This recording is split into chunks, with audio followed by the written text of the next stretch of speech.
Hello everyone, welcome back to a online solution. मैं हूं अशफाक। तो आज क्लास 10th का प्रश्नावली 8.1 ट्राइगोनोमेट्री यानी कि त्रिकोणमिति का क्वेश्चन नंबर 2 सोल्व करने वाले हैं। इससे पहले हम लोगों ने क्वेश्चन नंबर 1 सोल्व कर लिया है, प्रश्नावली 8.1 का क्वेश्चन नंबर 1। तो सवाल बोला जाता है कि चित्र में, ये जो चित्र दिया हुआ फिगर बोलता tan p minus cot r का मान ज्ञात करें। तो tan p का वैल्यू निकालना पड़ेगा और कॉट r का वैल्यू निकालना पड़ेगा और इन दोनों को आपस में सबट्रैक्ट यानी कि घटाना पड़ेगा। और जब दोनों को घटा दोगे तो हमारा आंसर आ जाएगा। अब ये सवाल अक्सर पाइथागोरस प्रमेय के हिसाब से बनता है, यानी कि समकोण त्रिभुज के हिसाब से बनता है। ये फिगर दिया हुआ चित्र में आपका एनसीईआरटी किताब में एक सवाल के साथ यहाँ पे फिगर बना हुआ, ठीक है। तो उसमें क्या होता है ना, लंब है, ये आधार है, ये कर्ण है। कर्ण हमारा हमेशा निश्चित रहता है, कर्ण एकदम चेंज नहीं होगा। लंब और आधार चेंज होते रहता है। अगर P के रिस्पेक्ट से देखेंगे तो लंब ये बन जाएगा और ये आधार बन जाएगा। अगर R के रिस्पेक्ट से देखेंगे तो ये लंब बनेगा और ये इसका आधार बन जाएगा, ठीक है ना। तो हमको तो पहले आधार निकालना पड़ेगा, यानी कि QR निकालना पड़ेगा। तो हम यहाँ पे क्या लिखेंगे, चलिए यहाँ पे हल करते हैं। लिखते हैं चित्र से क्या क्या दिया हुआ है। PQ देखिए, ये PQ देख रहे हैं, PQ बराबर 12 सेंटीमीटर, ठीक है। PQ बराबर 12 सेंटीमीटर, ओके। और फिर क्या दिया हुआ है, PR ये दिया हुआ है 13 सेंटीमीटर। और PQ को हम लोग क्या बोलते हैं, लंब बोलते हैं। तो हम चाहे तो यहाँ पे लंब लिख सकते हैं, ठीक है ना। और PR क्या है, कर्ण है ना, कर्ण है। तो अब हमको क्या निकालना, QR निकालना पड़ेगा। इसलिए हम यहाँ पे लिखेंगे, इसलिए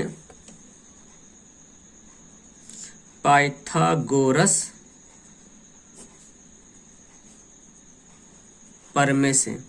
तो पाइथागोरस प्रमेय का क्या बोलता है, नियम क्या बोलता है कि कर्ण का स्क्वायर, पाइथागोरस का प्रमेय बोलता है कर्ण का स्क्वायर जो होता है वो लंब के स्क्वायर प्लस आधार के स्क्वायर के बराबर होता है। ये पाइथागोरस का प्रमेय बोलता है कि जो कर्ण का जो स्क्वायर बनेगा, जो फिगर देख रहे हैं, ये कर्ण का जो स्क्वायर होगा वो लंब का स्क्वायर और आधार के स्क्वायर के जोड़ के, यानी कि इसका स्क्वायर और लंब का स्क्वायर और आधार के स्क्वायर जोड़ के बराबर होगा, ठीक है। तो हम सबका वैल्यू लिख देते हैं, ठीक है।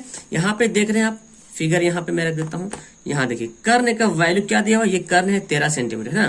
तो यहाँ पे क्या हो जाएगा, 13 का स्क्वायर। लंब कितना दिया हुआ, 12, तो 12 का स्क्वायर। और आधार तो नहीं दिया हो, तो हम ये QR आधार है। फिलहाल इस फिगर से हमको क्या क्या दिख रहा है, लंब दिख रहा, कर्ण दिख रहा और आधार दिख रहा। तो आधार हमारा QR है, तो हम यहाँ पे लिख देंगे QR का स्क्वायर, ठीक है ना डियर। अब देखो 13 का स्क्वायर कितना होता है, 169, है ना। 13 का स्क्वायर 169 और 12 का स्क्वायर 144, यानी कि 12 का वर्ग 144 और QR का स्क्वायर। एकदम ऐसी अच्छी तरीके से सजा के एग्जाम में लिखना है, ठीक है ना। 2 नंबर का सवाल रहेगा। तो देखो ये वाला, ये जो है ना 144, इसको राइट तरफ, इसको लेफ्ट तरफ, मतलब बाएं तरफ लाते हैं। तो 169 माइनस 144 बराबर QR का स्क्वायर। क्लियर है।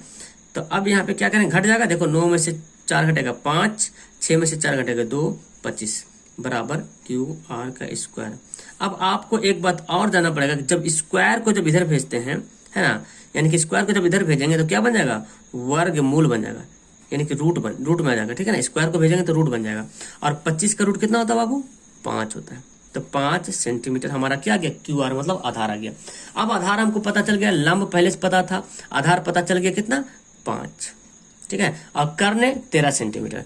तो अब हमको tan P और cot R हमको निकालना पड़ेगा, tan P और cot R, ठीक है ना। अब यहाँ पे ध्यान से देखें, सवाल क्या बोलता है, tan P।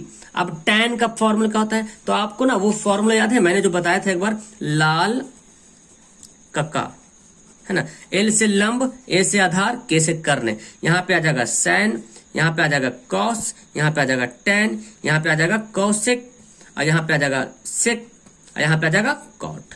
सैन बराबर लंब बटा कर्ण, देखिए साइन बराबर लंब बटा कर्ण, कॉस बराबर आधार बटा कर्ण, tan बराबर लंब बटा आधार, है ना। इसी तरह कौशिक बराबर कर्ण बटा लंब, सेक बराबर कर्ण बटा आधार, कॉट बराबर आधार बटा लंब। अगर एग्जाम में मिस्टेक नहीं याद रहेगा तो लाल कक्का याद रखिए, लाल कक्का, और sine cos tan cosec sec cot एक सीक्वेंस से आपको अरेंज करना है। तो tan बराबर क्या फॉर्मूला हो गया, लंब बटा आधार, लंब बटा आधार, और कॉट बराबर आधार बटा लंब। जैसे यहाँ पे देखिए tan है तो tan में क्या लिखेंगे, लंब बटा आधार, और कॉट है तो कॉट क्या बोलता है, इधर से जाएगा आधार बटा लंब। अब यहाँ पे आपको देखना है क्या, हमसे क्या पूछा जा रहा, देखिए tan p है ना, tan p बोल रहा, तो p यानी कि ये वाला कोण, तो इस जब इधर से लेंगे तो इसके रिस्पेक्ट में इसके जो सम्मुख जो भुजा होगा वो क्या कहलाएगा, लंब कहलाएगा, ठीक है ना। जब p कोण लेंगे तो p के सामने वाली भुजा लंब हो जाएगी और ये बन जाएगी आधार। अब कर्ण तो निश्चित है, कर्ण कंफर्म है, कांस्टेंट है, जहां के तहां, जाऊं के त्यों, जैसे कि वैसे, टस से मस नहीं होगा वो, ठीक है ना। तो लेकिन p जब बोला जाएगा, ये चाहे sine P, cos P, tan P, cosec P, sec P, जो भी बोले, पी बोले ना, यानी कि ये वाला बोले तो इसके वाला सामने वाला भुजा ये लंब कहलाएगा और ये आधार कहलाएगा। और आर बोल रहा तो अगर आर बोल रहा तो इसके जस्ट सामने वाला भुजा ये बनता है ना। आर बोलेगा तो इसके सामने वाला भुजा ये बनता है, तो ये हो जाएगा लंब और ये आधार दिख भी रहा। तो चलिए हम लोग पहले टेन पी का वैल्यू निकालते हैं और कॉट आर का निकालते हैं, है ना। तो यहाँ पे लिखते हैं, इसलिए टेन पी बराबर, तो tan p बराबर क्या होता है, tan का फॉर्मूला क्या होता है, लंब बटा आधार, है ना, लंब बटा आधार। तो लिख लेते हैं लंब बटा आधार। आप इसको शॉर्टकट में लंब आधार नहीं लिखना है तो ऐसे लंब को हम लोग p बोलते हैं परपेंडिकुलर, और आधार को क्या बोलते हैं, b बोलते हैं, लंब बटा, ये भी लिख सकते हैं। ओके, अब देखो लंब कितना दिया हमारा, लंब तो सवाल में दिया था, देखो अब यहां से देखना है, इस सवाल में क्या निकला उससे मतलब नहीं है, ठीक है। इस फिगर से देखो, p के सामने वाला भुजा क्या होता है, लंब होता है, p के सामने वाला, और tan p से निकाल रहे हैं तो इसके जस्ट सामने वाला भुजा ये लंब है, QR, यानी कि ये क्या हो गया, इसके लिए क्या हो गया, ये 5 हो गया, और आधार क्यों ना जाएगा ये वाला 12, तो 5/12 आ गया हमारा, ठीक है ना। अब हम क्या निकालते हैं, तथा यहाँ पे लिखते हैं कॉट आर। अब देखो कॉट आर निकालना है, आर, तो इसके रिस्पेक्ट में ये वाला भुजा क्या हो जाएगा, लंब हो जाएगा, और ये आधार जो कि दिख भी रहा है ना। और कॉट का फॉर्मूला क्या मैंने बताया, आधार बटा लंब, आधार बटा लंब, ठीक है ना। तो हम यहाँ पे लिखते हैं आधार बटा लंब, आधार बटा लंब। आधार को हम लोग क्या बोलते हैं, b बोलते हैं, और लंब को p बोलते हैं। और आधार कितना, अब यहां से देखो, इसके हिसाब से देखो, r के रिस्पेक्ट में देखे तो आधार हमारा ये वाला है और लंब हमारा ये वाला है, तो ये 5/12 हो जाएगा, है ना, 5/12। तो हम दोनों को वैल्यू निकालिए एकदम आसान तरीके से ना, tan p और कॉट आर का वैल्यू निकालिए, जो कि बोला tan p कॉट आर का, tan p और कॉट आर का वैल्यू निकालने के लिए बोल रहा था। हम tan p निकाल लिए और माइनस कॉट आर, यानी कि कॉट आर निकाले। अब दोनों क्या करेंगे, घटा देंगे एकदम आराम से ना। इसलिए लिखते हैं यहाँ पे, इसलिए यहाँ पे लिखते हैं tan p minus cot r. अब tan p का वैल्यू क्या आया देखो, तो tan p का वैल्यू 5/12 और कॉट आर का वैल्यू क्या आया, 5/12 आया, है ना।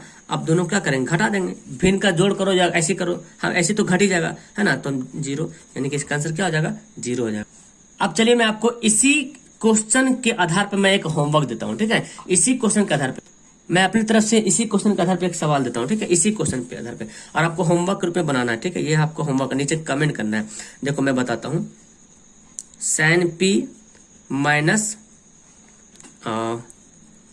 कॉस आर, ठीक है, ये होमवर्क रहा, sin p minus cos r, इसको बनाओ, ये होमवर्क दिख रहा, sin p minus cos r, सब कुछ आपका बना बनाया एकदम पका हुआ है, सब कुछ निकाल दिया मैंने, ठीक है ना, सब कुछ बना हुआ है आपको, यहाँ तक मैंने ये भी निकाल के बता दिया है। अब बस इस पे बैठाना है और नीचे कमेंट करना है। तो आप लोग नीचे कमेंट करना, ठीक है, इस सवाल को। अगर आपका सवाल सही रहेगा तो मैं वहां पे लाइक करूंगा, तो समझना कि आपका सही आया। तो इतना अगर बनाने आ गया तो इसका आंसर तुम लोग फटाफट, देखता हूँ कौन सबसे पहले कमेंट करता है।